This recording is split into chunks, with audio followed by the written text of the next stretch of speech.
If you're not already there, turn your Bible to Matthew chapter 2.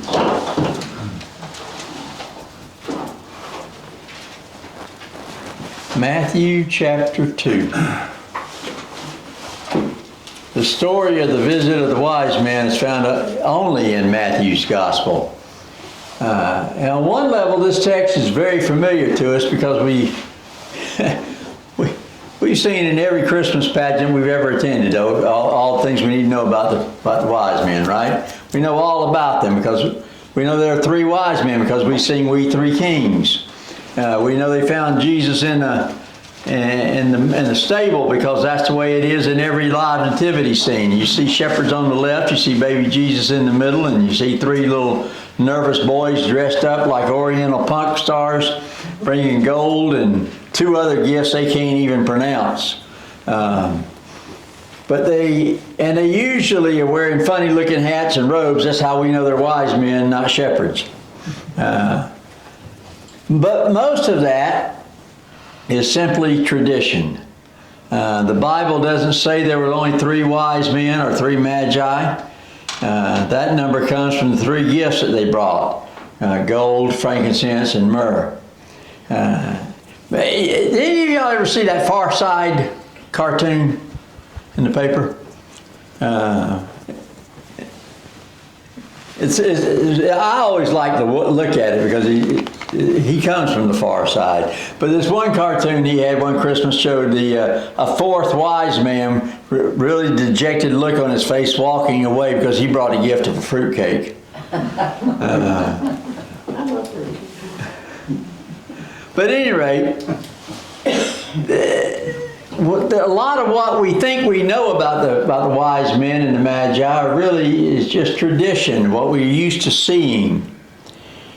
In reality, what we know about them, everything that we do know about them, we find here in chapter 2 of Matthew.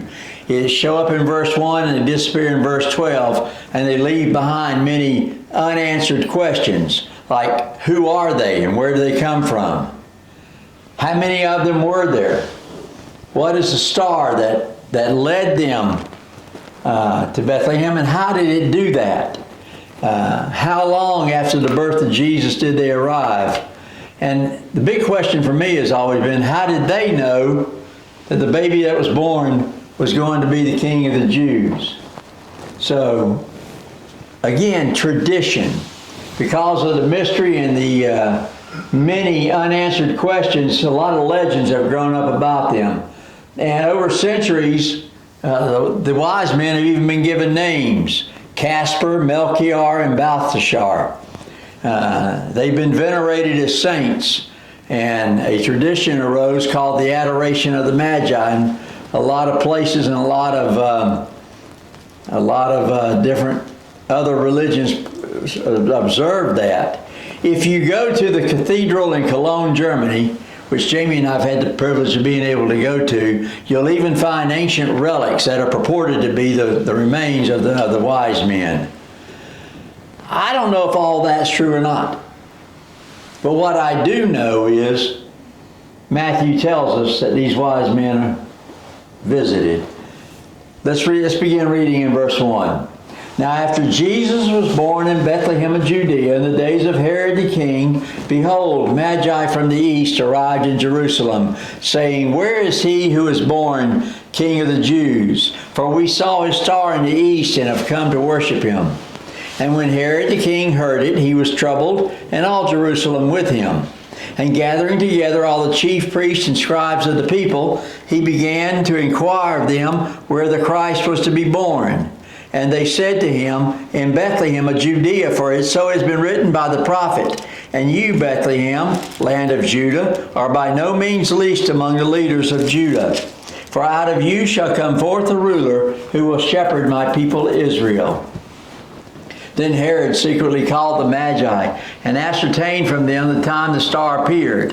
And he sent them to Bethlehem, and he said, Go and make careful search for the child. And when you have found him, report to me, so that I too may come and worship him.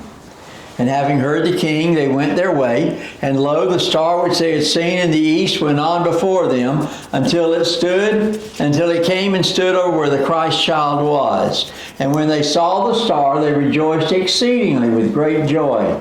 And they came into the house and saw the child with Mary his mother, and they fell down and worshipped him.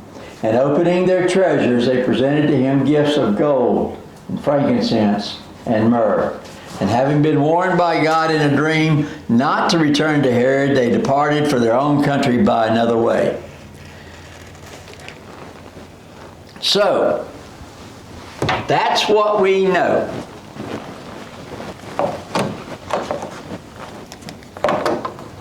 The wise men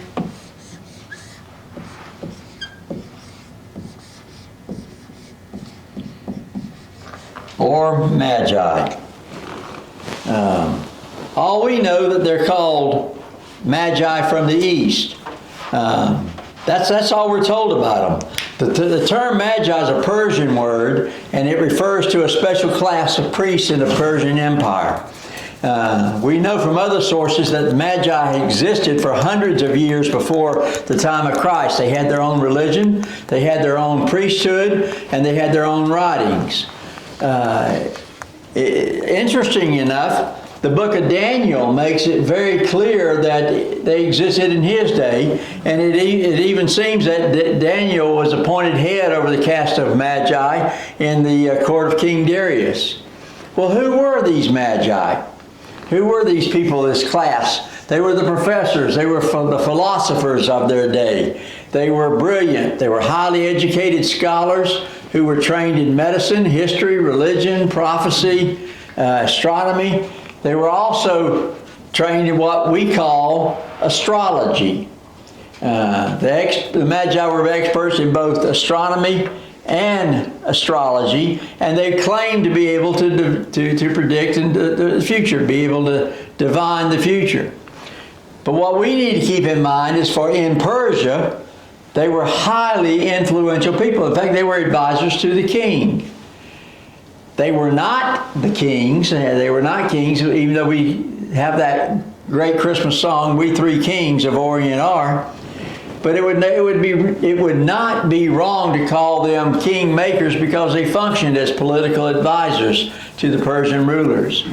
But because they were brilliant, highly educated men who thought deeply about life, it's perfectly legitimate to call them wise men.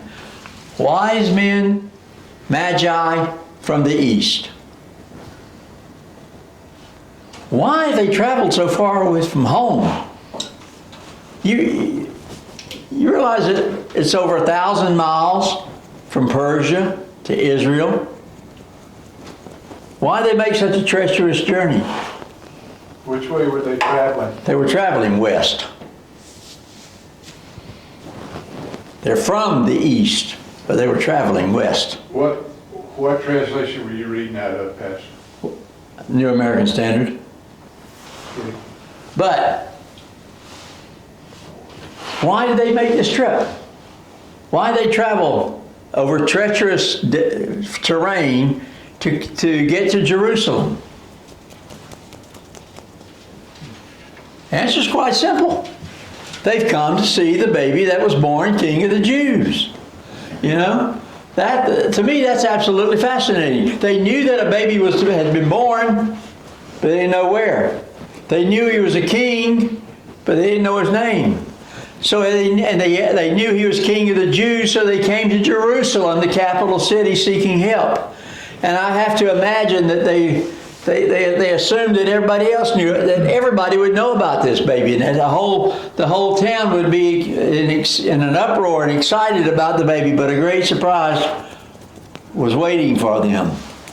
We're greatly helped by this. We know that the Jews and the Persians had intermingled for at least 500 years. It seems that the Magi considered Daniel, who was a good Jew, as one of their own. So at least since the time of Daniel, the Persians had known about the Jewish expectation of a Messiah.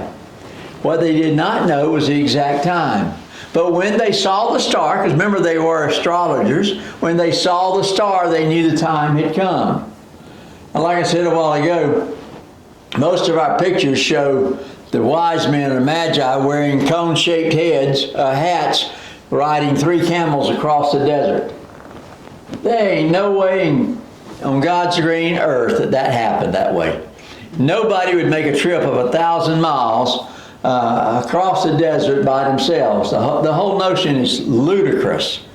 In those days, the only way you travel across the desert is in a great caravan.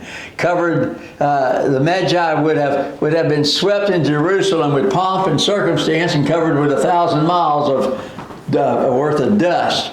At a minimum, they would have had a full military escort for protection as they went through the desert and the Badlands. So it's very possible that the total party amounted to over 300 people. No wonder all of Jerusalem was buzzing when they got there. But the Magi are Persian. They're pagans. But they've been drawn to Jesus. Now stop and think for a minute how little they knew. They'd seen a star. They knew a baby had been born that was called the King of the Jews. And yet, with nothing more than that, they risked everything they had and left their homeland to find this baby, bring him gifts, and worship him. You know, even though they're pagan, this is one of the greatest examples of faith in the whole Bible. They didn't know very much about Jesus, but what the little bit they did know spurred them on to action. So that's what we know about the wise men. They came to Jerusalem and they asked, "Where is he who was born King of the Jews?" They followed the star that led them on to Bethlehem. They found the child with his mother Mary in the house, and they gave him gifts of gold and frankincense and myrrh, and they worshipped him. The wise men. But who else is in this narrative, these 12 verses of chapter 2? Who else plays a role? There's another character. Herod the Great.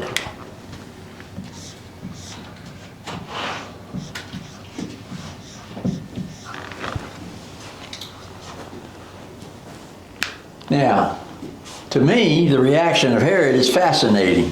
Verse 3 tells us that when Herod heard the news, he was greatly disturbed, and all Jerusalem with him. The word that's being translated as disturbed really means to shake violently. Herod was all shook up. And it would help you understand what happened. It will help you understand what happened if you know a little bit about Herod. At this point, he's very, very old. He's very sick, and he's very nearly dead. He is a dying man that's tottering on an unstable throne. He had been in power for over 40 years at this point. He had been proven to be a clever but cruel man. Like all despots, he held as tightly as he could to the reins of power, and he brutally removed anyone who got in his way. Over the years, he killed many people.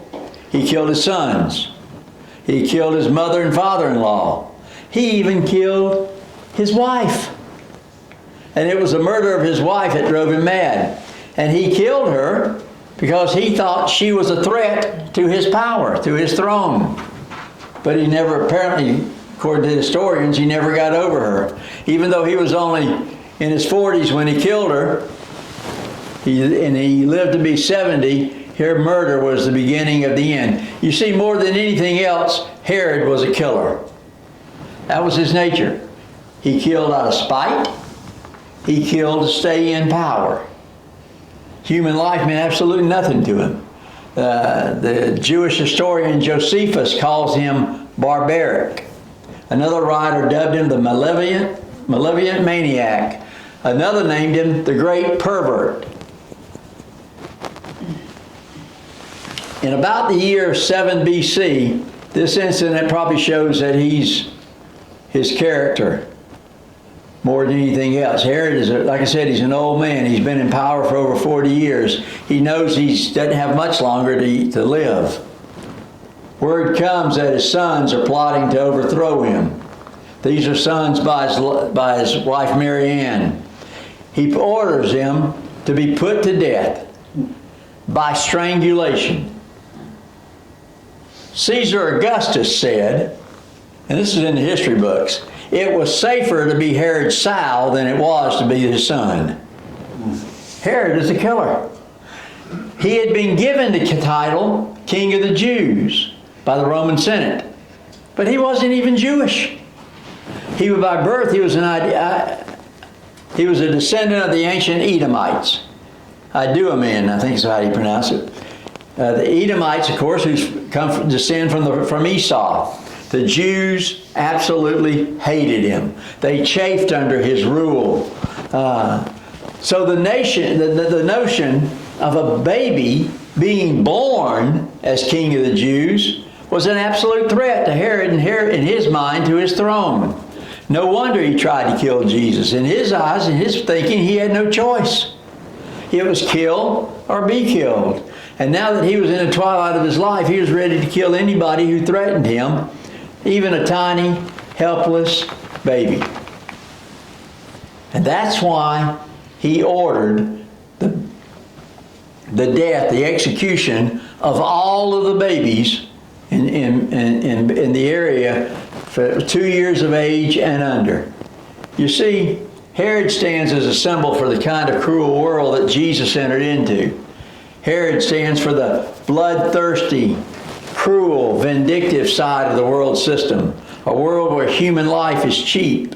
A world where killing is accepted, maybe even expected.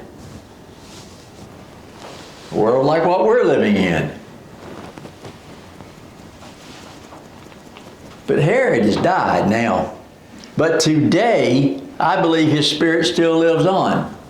Today, there are those who are offended by Jesus. Even just a mere mention of his name. Even having a Bible in public sometimes offends people. They oppose spiritual truth. These descendants of Herod are doing everything they can to try to get every trace of Christmas erased from public life. They're the ones who include the school boards and school administrators who want the word Christmas banished from the classrooms, from the lawyers who have sued to have the manger scenes removed from the city halls across America. I think Herod would be absolutely proud of them. That's Herod the Great. The wise men came to Herod and said, "Where is he who was born King of the Jews?" But there's a third group, a character in this story. Who are they?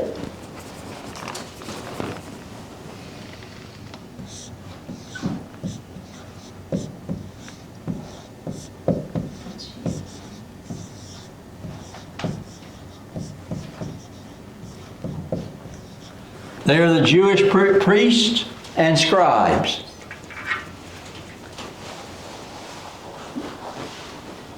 When the Magi get to Jerusalem and they ask, "Where is he who is born King of the Jews?"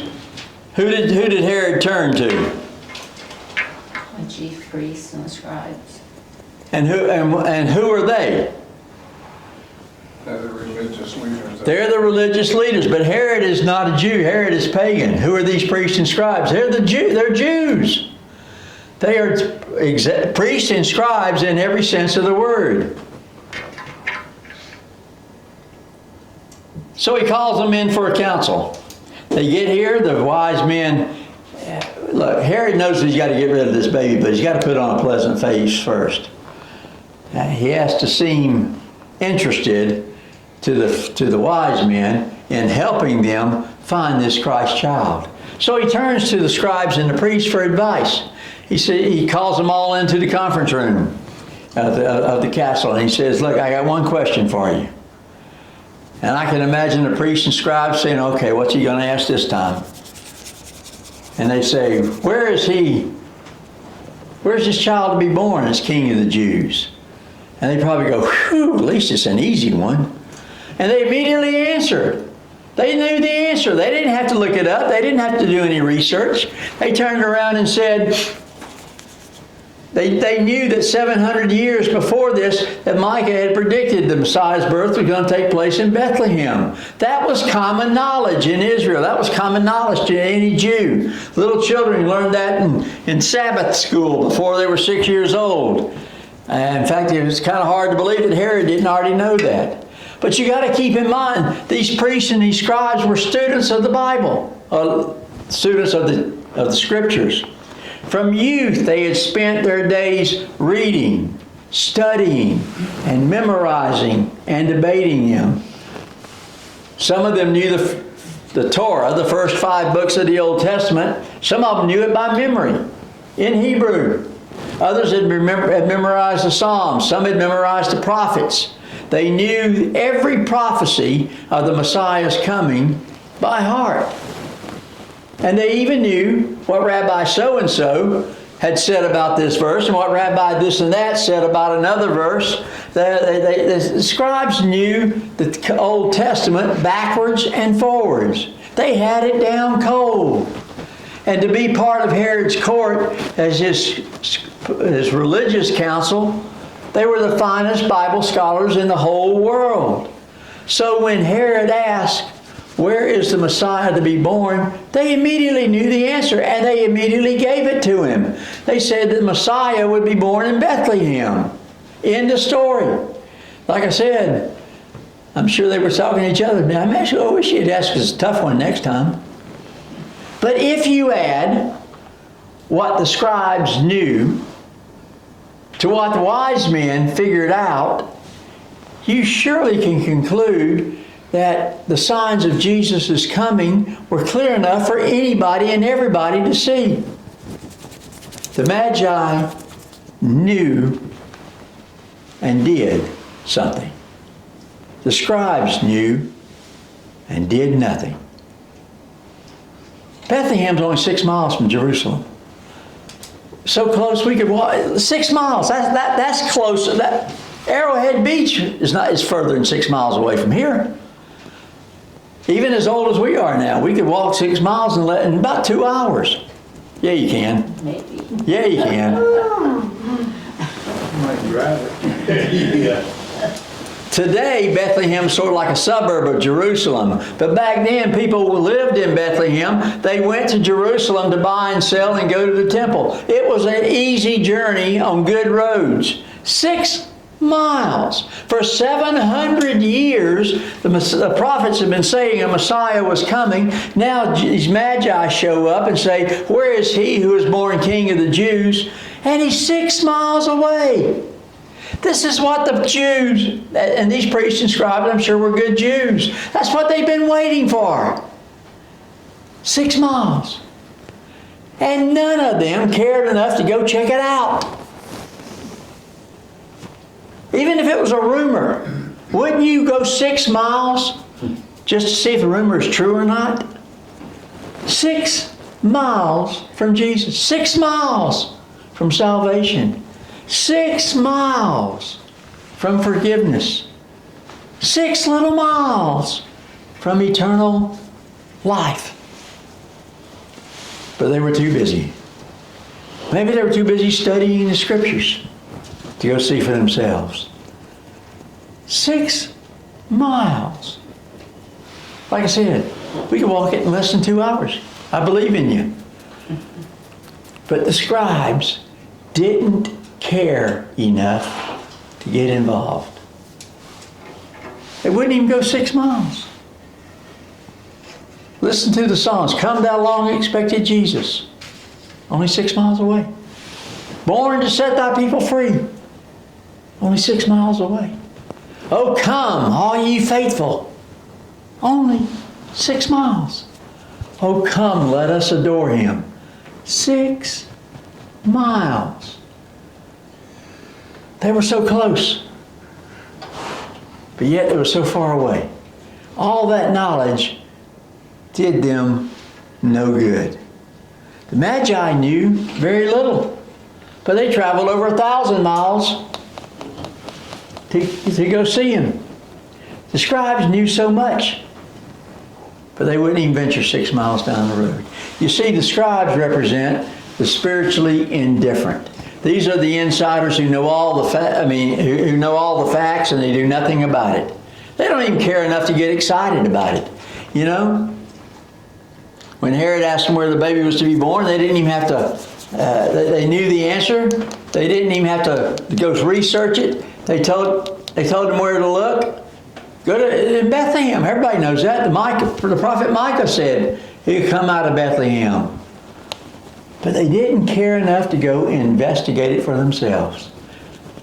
Like I said, Bethlehem was only 6 miles from Jerusalem. But even that was too far to go. It was all academic to them. I mean, it was almost like they were telling the wise men, hope you have a nice trip. If you find the Messiah, let us know. Man, they should have been singing and dancing because their most long-awaited Messiah had come. Instead, they ignored his birth. Let me ask you, who looks worse? Herod, who wanted to kill him, or the scribes who ignored him? At least Herod was acting within his character. He killed anybody that was a threat. But these men knew the truth and did nothing about it.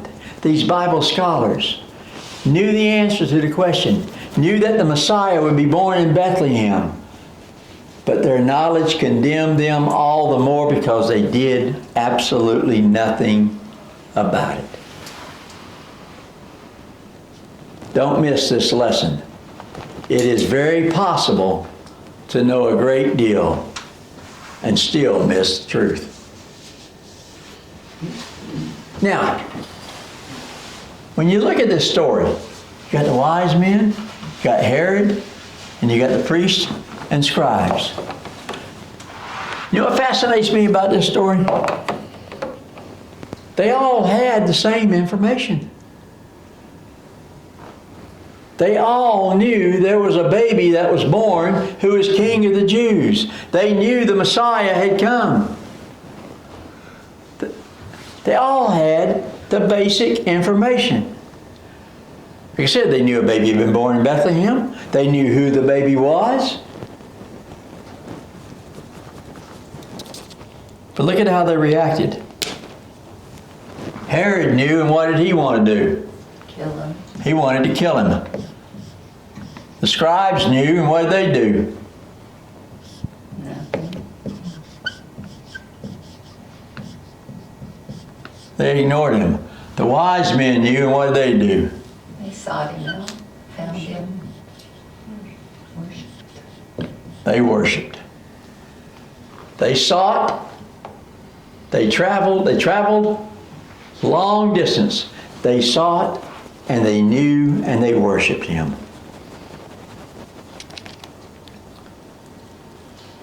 There are a lot of people this day that are in the camp of Herod who want to do everything they can to kill Jesus. There are a lot of people today who are in the camp of the scribes and the priests who totally ignore him. For all those who feel they're too busy to join the search for Jesus, listen to the words of C.S. Lewis. He said, look for yourself and you will find in the long run only hatred, loneliness, despair, rage, ruin, and decay. But look for Christ and you will find him, and with him everything else thrown in. Jesus stands at the end of life's road for all of us. When it's all said and done, there's no middle ground. To ignore him is the same thing as to hate him. Because you end up without him either way. And perhaps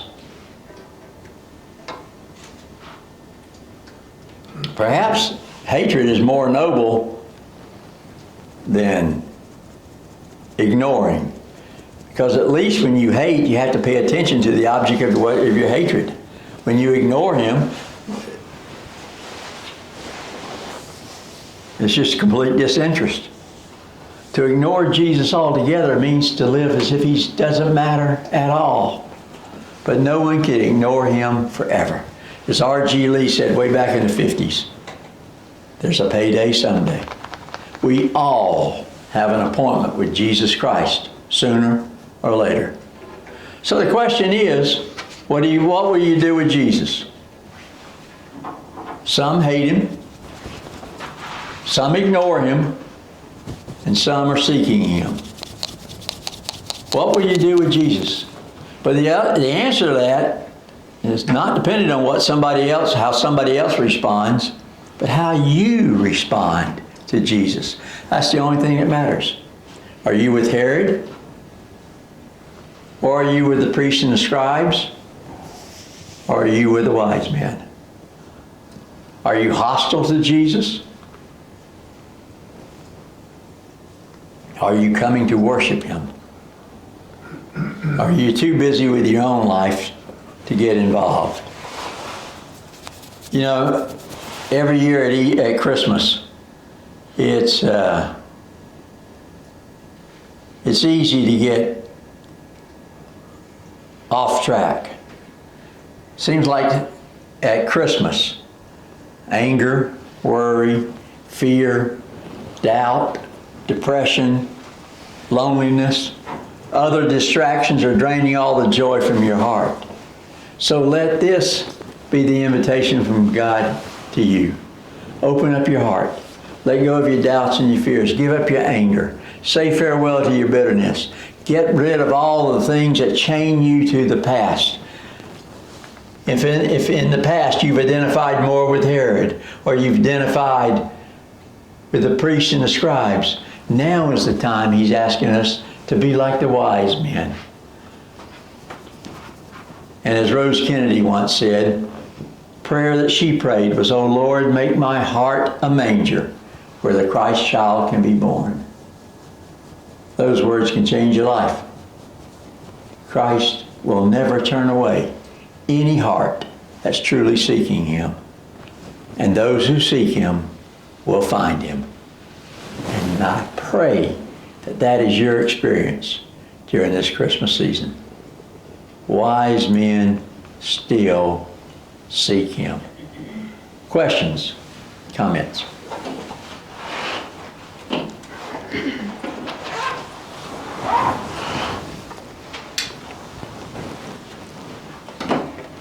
How far will you go to find Jesus?